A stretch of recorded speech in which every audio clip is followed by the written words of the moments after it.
मनसरच्या to nursing कॉलेजमध्ये भावी नर्सेसचा शपथविधी आणि दीपप्रज्वलन सोहळा अतिशय शिस्तबद्ध आणि उत्साहपूर्ण वातावरणात पार पडला। नर्सिंग व्यवसायातील समर्पण, करुणा आणि सेवा भावनेचं महत्त्व अधोरेखित करणारे मान्यवर देखील उपस्थित होते।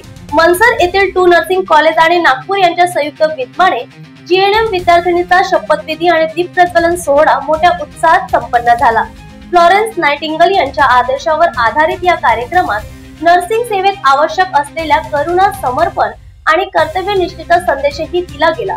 कार्यक्रमाचे अध्यक्ष माननीय एकनाथ सोमकर सर तर प्रमुख मार्गदर्शक म्हणून डॉक्टर शुभम आकरे उपस्थित होते।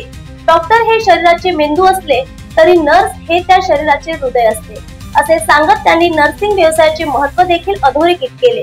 यावेळी कांचन हारोडे मॅडम यांनी प्रामाणिकता आणि समर्पण या गुणांची अपरिहार्यता स्पष्ट केली। प्रास्ताविक ज्योतिताई वाघमारे मॅडम यांनी नर्सची हॉस्पिटल ते चाइल्ड केअर सेंटर पर्यंतची संवेदनशील भूमिका प्रभावीपणे मांडली। कार्यक्रमाचे प्रभावी संचालन श्रीसागर यांनी तर आभार प्रदर्शन ओमप्रकाश डोले सर यांनी केले। प्राचार्य मिस मिरिशा मॅडम आणि शिक्षक वर्ग समीक्षा गायकवाड, निकिता गुरनुले, मेघा दोडके, बबलू मडके, स्नेहलता सिंग आणि श्वेता दिवटे यांनी कार्यक्रम यशस्वी करण्यासाठी मोलाचे योगदान दिले। भावी नर्सेसच्या व्यावसायिक प्रवासातील हा शपथविधी सोहळा त्यांच्या सेवाभावाची ज्योत अधिक प्रज्वलित करणारा ठरला। न्यूज एक्सप्रेस करिता पंकज चौधरी, रामटेक।